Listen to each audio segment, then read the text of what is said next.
하나님 말씀은 신약 성경 사도행전 2장 42절입니다. 성도의 교제라는 제목으로 하나님 말씀 전하겠습니다. 교회는 하나님의 부르심을 받아서 예수님을 믿는 자들의 신앙 공동체입니다. 그래서 교회는 무엇보다 예배라는 형식을 통해서 하나님을 경배하고 찬양합니다. 그런데 이 교회는 사람으로 이루어져 있기 때문에 사람 간의 교제도 중요하다고 말을 하죠. 그러나 성도 간의 교제, 성경이 말하는 교제는 세상 사람이면 누구나 하는 그런 교제와는 근본적으로 다르다는 것을 말씀드리길 원합니다. 성경에도 교제란 말이 나오는데 이는 코이노니아를 번역한 말입니다. 코이노니아는 성경 여러 구절들에서 조금씩 다르게 번역되는데 교제, 사귐, 친교, 참여, 연보, 그리고 교통 이렇게 여러 단어로 번역이 되고 있습니다.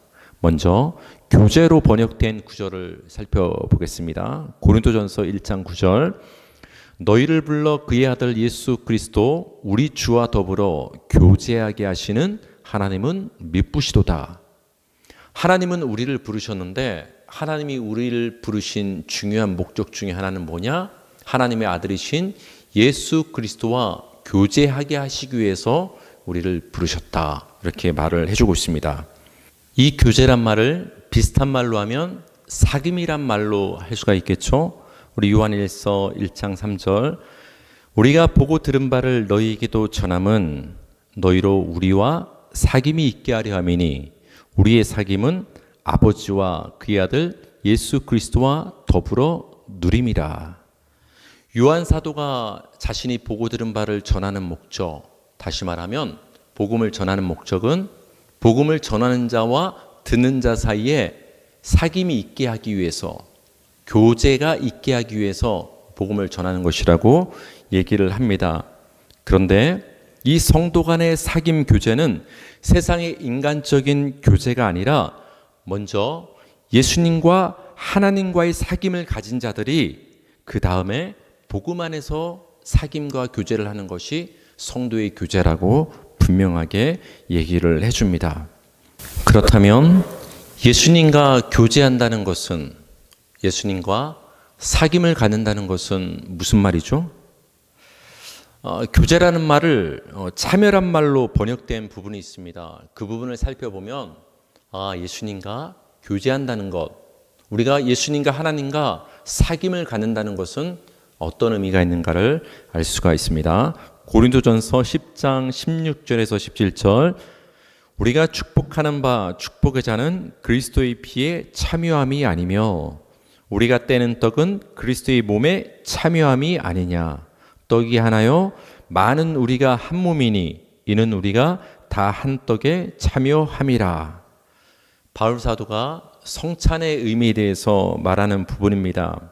성찬에서 우리가 예수님의 살과 피를 상징하는 떡과 포도주를 마신다는 것은 우리가 그 예수님을 믿는다는 의미가 됩니다.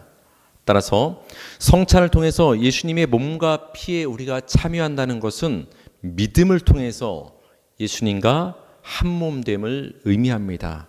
이처럼 예수님과 우리가 사귐이 있다, 우리 성도가 예수님과 교제한다는 말의 의미는 어떤 행위의 문제가 아니라 믿음을 통해서 하나님의 은혜로 예수님과 우리가 뗄려야 뗄 수 없는 한몸됨의 관계, 연합이 된 그 상태를 우리가 예수님과 교제한다, 사귐이 있다, 이렇게 말을 하는 것이죠. 이처럼 성도는 믿음으로 예수님과 한몸 되어 교제하는 것에 대해서 빌립보서는 이렇게 말을 합니다. 빌립보서 3장 10절 내가 그리스도와 그 부활의 권능과 그 고난의 참여함을 알고자 하여 그의 죽으심을 본받아. 내가 그리스도의 부활과 고난에 참여한다는 것은 곧 그리스도와 내가 이미 한몸됨을 이루었다, 예수님과 우리가 교제의 상태에 있다, 사귐이 있다라는 것을 말을 해주고 있습니다. 사도행전 2장 42절 그들이 사도의 가르침을 받아 서로 교제하고 떡을 떼며 오로지 기도하기를 힘쓰니라. 여기도 이제 교제란 단어가 나오는데요.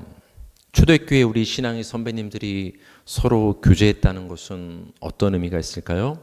이것은 앞서 나온 사도의 가르침과 연결이 됩니다. 사도의 가르침은 단순한 가르침이 아니라 바로 복음의 핵심만을 모아놓은 것이 이 가르침이란 단어가 갖고 있는 의미예요. 그러니까 사도들은 복음의 핵심을 초대교회 성도들에게 가르쳐 줬는데 그 결과 그 가르침과 복음과 믿음 안에서 성도들이 한 몸을 이루었다. 그 상태를 서로 교제하고란 단어로 표현을 해주는 거예요. 그러니까 성도들이 인간적으로 교회에 나와서 서로 함께 식사하며 그런 친교의 교제를 가졌다는 단순한 의미가 아니라 가르침 안에서 복음 안에서 믿음 안에서 그 성도들이 서로 뗄래야 뗄 수 없는 한 몸됨의 관계가 되었다라는 것을 표현해주고 있는 것입니다.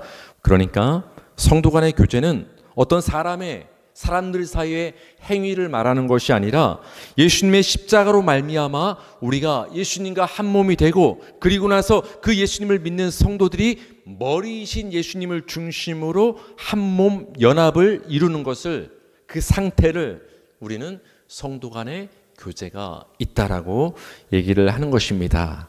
이 교제란 말은 다른 곳에서는 굉장히 의아하지만 연보라는 단어로 번역이 되기도 합니다.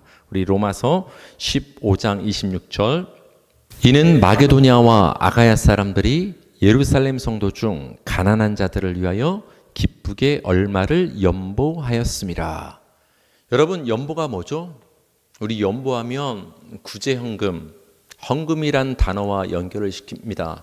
맞습니다. 그런 의미가 있긴 합니다. 하지만 우리말로 연보로 번역된 이 단어는 코이노니아, 그러니까 다른 곳에서는 교제, 사귐으로 번역된 단어와 같은 단어가 지금 사용되고 있는 거예요. 그러니까 이 구절은 이렇게 다시 읽을 수 있는 거예요. 마게도냐와 아가야 사람들이 예루살렘 성도 중 가난한 자들을 위하여 기쁘게 얼마를 친교하였음이라. 사귐이 있었더라. 이렇게 말할 수 있는 거예요. 여러분, 마게도냐는 어디에 있냐면은 우리가 빌립보에서 바울이 복음을 전하다 감옥에 갇히지 않습니까? 그 지역이 마게도냐예요. 아가야는 오늘날로 말하면 그리스지요. 그러니까 그 유대 땅과는 굉장히 거리가 떨어져 있는 곳에 위치한 성도들이 바로 마게도냐와 아가야 지역에 사는 성도들이었어요. 쉽게 말하면 한 번도 얼굴을 본 사이가 아닙니다. 인간적인 사귐과 교제를 나눌 어떤 여력이 없는 거예요. 근데 한 번도 본 적이 없는 멀리 떨어진 이방의 마게도냐와 아가야 성도들이 그 예루살렘 교회의 가난한 자들을 위해서 구제연금, 연보를 보내는 역사가 있었다는 것이죠. 여기서 성경에서 이 연보의 사건을 기록한 것은 단순히 구제헌금, 선교헌금, 헌금의 차원에서 이것을 기록한 것이 아님을 말씀드리고 싶어요. 왜 여기서 연보 이야기가 기록이 됐을까요? 결론부터 말하면 마게도냐와 아가야 성도들과 예루살렘 성도는 한 몸이라는 것을 말해주는 거예요. 연보를 다른 말로 바꾸면 뭐라고 했죠? 교제, 사귐, 친교. 교제, 사귐, 친교는 어떤 의미라고 했죠? 한 몸으로 뗄래야 뗄 수 없는 연합된 그 관계가 교제란 말이에요. 그러니까 멀리 떨어져 있는 마게도냐 아가야 성도들이 예루살렘을 향해서 예루살렘 성도를 위해서 연보의 헌금을 보내는 것은 우리가 떨어진 관계가 아니라 예수 안에서 믿음 안에서 복음 안에서 한 몸임을 입증하는 거예요. 그것을 말해주는 것이 바로 연보가 되는 것입니다. 지금까지 이 교제란 말은 사귐이란 말로 말할 수도 있고 친교란 말로 말할 수도 있고 때로는 참여란 말로 말할 수도 있고 연보란 말로 사용할 수 있다고 말씀을 드렸는데요. 우리가 마지막으로 하나 더 살펴볼 것은 이 교제란 말은 교통이란 단어로 번역되기도 합니다. 우리 고린도후서 13장 13절 주 예수 그리스도의 은혜와 하나님의 사랑과 성령의 교통하심이 너희 무리와 함께 있을지어다. 여러분 이 구절 많이 익숙하시죠? 어디서 많이 들어보셨죠? 우리가 예배를 끝날 때 듣게 되는 축도 문구가 바로 여기서 나온 것이죠. 여기를 보면 성령의 교통하심이란 단어가 나옵니다.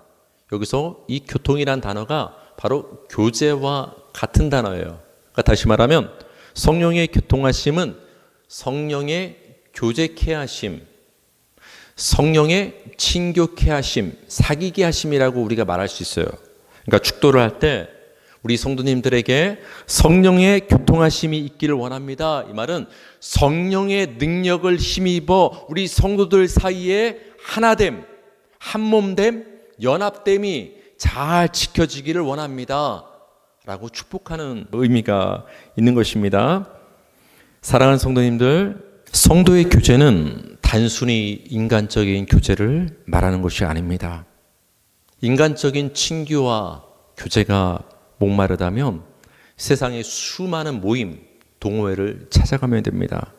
성도의 교제는 우리가 만들어 가야 할 인간적인 교제가 아니라 예수님의 십자가 살과 피의 능력으로 이미 완성된 성도의 하나됨이 바로 성도의 교제가 됩니다. 사랑하는 성도들, 가장 먼저는 여러분 개개인이 성령을 힘입어 예수님과 한몸됨을 지켜나가시기 바랍니다. 그렇게 예수님과 한몸된 우리 성도들이 함께 모여 예수님을 머리로 해서 연합됨, 하나됨을 지켜나가는 우리 복된 성도들 되기를 주님의 이름으로 축복합니다.